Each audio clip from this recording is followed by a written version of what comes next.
Breaking news sa katatapos na laban ni Marlon Tapales kontra John Jet na isang Indonesian. Kulang sa action mga tol dahil natapos agad sa round 3. Hindi pa bumabagsak itong si John Jet at dumugo ang ilong. So matapos ang oras sa round 3, pasimula na sana ang round 4 pero nag-surrender na ang kampo ni John Jet. Kaya nakuha agad ni Marlon Tapales ang panalo via RTD sa round 3. Mataas ang ranking ni Marlon Tapales sa super bantamweight. Kung magbakante si Inoue ng titulo, siguradong si Tapales ang sasabak sa bakanteng belt. Yung nag-antay ka ng matagal para abangan ang main event pero ganito lang pala ang resulta. Umayaw na agad ang kalaban. Mismatch kasi ito mga tol dahil lamang na lamang si Tapales. Pagdating naman sa undercard, may isang laban na medyo kakaiba. Ito ang laban ni Raylan Barcenas versus Christopher Medina. Courtesy ang video natin sa Sandman Boxing. Pagdating sa round 3, tinawagan ng sleep si Barcenas. Nadapa siya at hindi na bumangon. Masakit daw ang batok niya. Hindi naman pinakita sa replay kung bakit sumakit ang batok dahil makikitang walang suntok na tumama bago natumba.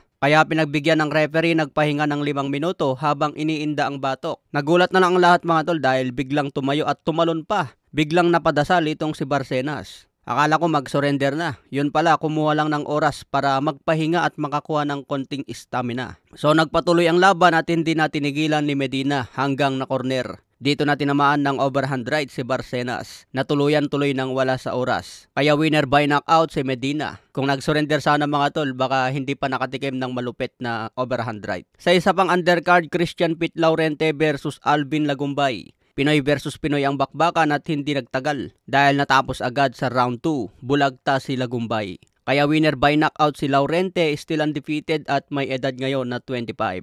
Abangan natin ito si Pete Laurente. Sa iba pang balita, former IBF welterweight champion na si Kell Brook bumanat kay Conor Benn at Chris Eubank. Sinabi ni Kell Brook, easy fight lang sa kanya kahit sino kay Benn at Eubank. Gusto raw niya bumalik sa boxing at labanan ang dalawa. I beat them both. That's why I'm the special one. Do you know what I'm saying? Yeah. You know what I mean? These aren't at my level, but Isa rin si Kell Brook sa kilalang boxer na Briton at may kartada ngayon na 40 wins, 28 KOs, may 3 talo. Noong 2016, inakyat niya si Triple G sa middleweight. Galing welterweight si Kell Brook, kalakasan pa ni Triple G noon pero inakyat niya.